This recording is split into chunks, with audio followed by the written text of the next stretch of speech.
I'm Megan. I'm Kate. This is Cooking with the Bells. Wow, I just missed it that time. It's fine. It gets better as we go during the day. We're a mess. All right. Well, today we are going to make some Blueberry Lavender Lemonade.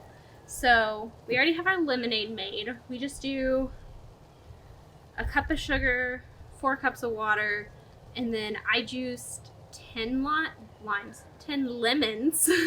Lemonade.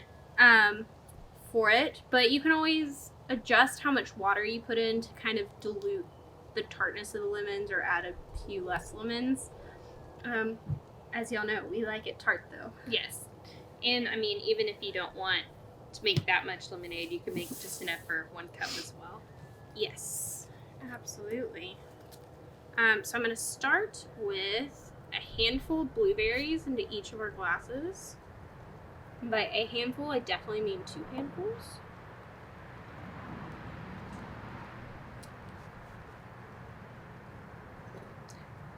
When do you think blueberries are technically in season? Are they a summer or a spring? I think they're like a spring, so like the end of spring, start of summer, but I actually am not sure. I've never questioned it until just now. Yeah. Alright, and then I'm going to take, if you have watched our full English breakfast episode, you'll know how we make our lavender simple syrup.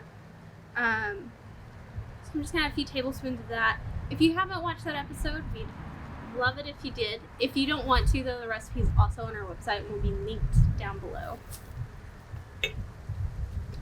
And then I'm just eyeballing it, but we're going to do about a tablespoon and a half in each, Which is probably fairly lavender heavy because we like lavender.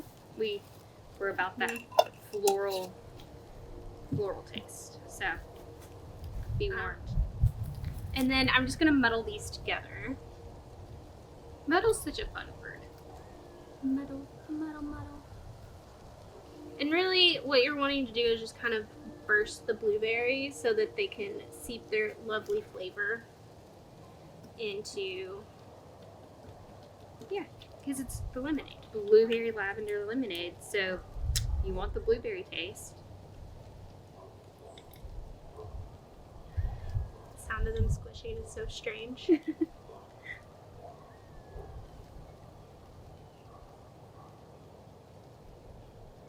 Some of these blueberries just don't want it. Let me tell you. Okay. Like I said, if you have an actual muddler, it makes that job a bit easier, but that's okay. And I'm just gonna do this one. It is. Okay. Once we're good and muddled, muddle. If it wasn't for those muddling kids. I gotta add some ice. Because it feels nice out today, but it's nice and sunny. The sun is a little warm when you're directly in the sun, so. Or, directly beside a smoker. Alright. So now I'm just using a sieve because I didn't strain my lemons as I squeezed them in. But now we just top it off with lemonade. And for just general reference, our glasses are 24-ounce glasses. They're the quart mason jars. And for also reference, because I don't know if I've ever heard the word sieve before we started doing things like this. A sieve is like a little baby colander. Yeah. Look how cute. Little fine mesh friend. I'm assuming you want green. Green is my favorite. Give it a good stir. And depending on how much you muddle those blueberries, depends on what color you're going to end up with. Yeah. But we As have you can see, a little bit of purple.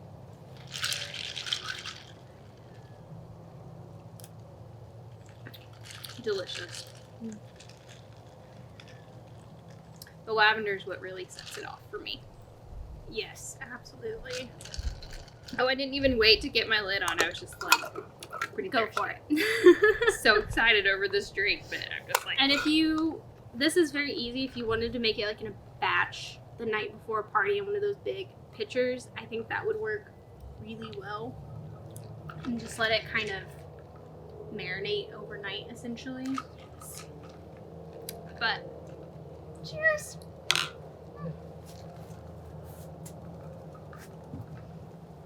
All right, what are we cooking today? Today we are smoking pork loin. It's boneless. It's whole. Our pork loin is 3.2 pounds. What? So, actually, I'm going to put on my gloves first because you guys, if you've watched any episodes where we deal with meat, I'm not really into the whole raw meat thing without having water access. So, we're just going to do this. And if you could just get my bag ready for me, trash bag, because of the fact that we don't have water access easily attainable, we're just going to make sure that we keep everything clean and good from cross-contamination. So, I'm just gonna go ahead and put them on in here. Beautiful. Throw my little baggie away, and I'm gonna keep my gloves because I have a dry rub that I'm gonna go ahead and rub on him. If I could just hand you that, if you could put it on a paper towel or put it over there to make sure I don't get it on the table. But in my dry rub, I have salt, pepper, paprika, onion powder, and garlic powder. Maybe about a teaspoon or teaspoon and a half of each. And as always, the recipe will be linked below if you didn't catch all of that. Yes, sorry, I know I talked a little bit fast on that. But honestly, it's up to your personal preference. You could do like citrusy flavors. You could do a Cajun. Really, it's endless depending on what you're using the pork loin for, or if you're just going to slice it up and eat it, or a nice sandwich. But we are actually going to be using ours for carnitas, so I'm going to just stick with a very basic seasoning blend. And once again, that was paprika, salt, pepper, onion powder, and garlic powder. So I'm just sprinkling, rubbing it in. I'm going to flip it. And we have our nice fat side that I'm going to just rub it into as well. That cow. Thank you. I only know that because my mama is really big about smoking briskets. Kate is really good about technical terms in the kitchen, if you can't tell. She knows the proper names for utensils and tools and meat and vegetables, and so she's taught me a lot. Her mom has taught me a lot too. She's like my second mama. But she's really good with the flavors. Don't let her fool you. Thanks. I'm gonna go ahead and toss these so I don't end up contaminating. We're all about cross-contamination precautions here, you know that. So we have it, but what we're gonna do is we're gonna tin it with aluminum foil so that it doesn't get overly crisp and brown on the top. And if we see that after it starts getting mostly cooked and we want to give a little crispiness to the outside of it, we'll just untin it. Easy peasy. And just make sure it's clear. The dad jokes, mom jokes in my case. The fat cap is facing up, so as it cooks, the idea is that will kind of render out over the pork loin. So we are gonna tin it because we don't want it to. I'm trying to talk over tinfoil, and that is obviously not a great idea. Over with tinfoil and wind, and the occasional bird. So I'm tinning it because I don't want the pork loin and the tinfoil to get stuck together. We want to give it room to breathe, room for like the steam and the heat to work its smoker magic. So we're adding our little tin. you could just go ahead and open the smoker for me. Today, we have on our smoker a nice mesquite. If you've never watched our episodes before, we're working with a smoker that's been in our family for probably 15 years. Sorry, I'm going to give the whole spill before I let, of course I'm letting all the smoke out, but inside we have a pot that we don't use for anything else but the smoker. We put water in it to keep more heat and steam working inside that smoker. In our smoke box, we have some real hardwood lump charcoal. Yes. That's a whole mouthful. And we have mesquite wood chips that we've soaked in water, and we're keeping some still in here smoking in water. That way we can refill it as we go. But really, you can use mesquite, hickory, applewood, cherrywood, just endless possibilities. So now, Especially with pork. Oh, yes, exactly. Especially with pork. Okay, now we're ready. Great.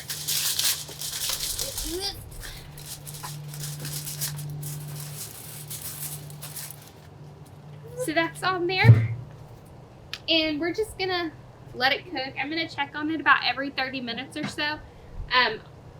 I'll probably go ahead and spritz it with some apple juice every 30 minutes just to keep that moisture.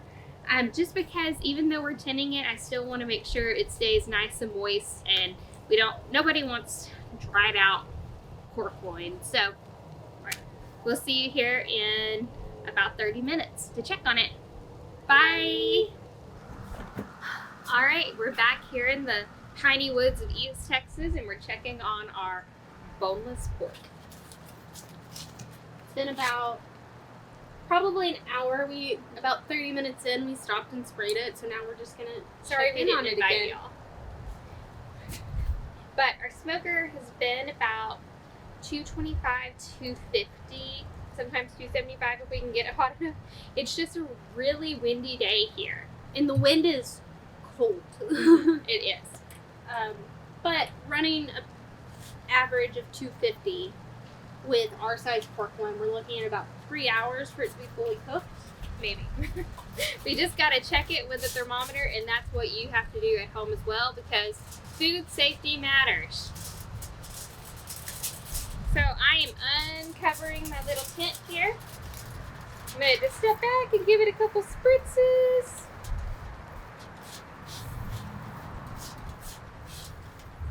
Keep it nice and moist. Yes. So I'm just going to re-tin it. Trapping more of the fluids in there to keep it nice and steamy. Helps keep it moist and tender. And then we're just going to close it, and we'll check on it again in about 30 minutes, an hour, but we will see you back here when it's done. And we're back. Yeah, it's been about probably 3.5 hours at this point that we've had it on the smoker. So we put our thermometer in, and it was about 154, 155. You want it at least 145, I believe, is what is recommended. So let's just cut in here.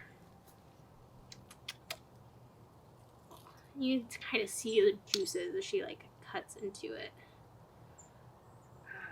Beautiful. Here, I'm gonna cut you a little piece. Thank you. Me a little piece. That's for you. Yay! And that's for me. So let's give it a taste. Cheers.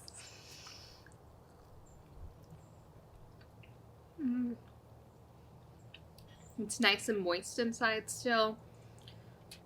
Our dry rub, as you can see, nice coloring to it.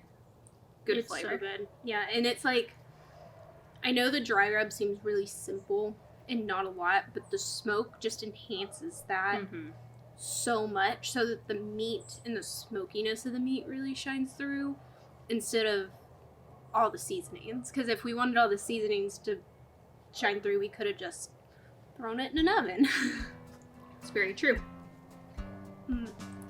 This can be eaten by itself. You can make carnitas with it, which is what we're gonna do. I mean, you could probably even make a pulled pork or something. Yeah, I was gonna say a shredded pork sandwich. Very good. All right, well, Guess that's She it. stretched this right as I put another bite in my mouth. That's one of my worst habits. I'm sorry. If you liked this video, if you learned something, or if we somehow kept you entertained, please consider hitting that like button down below.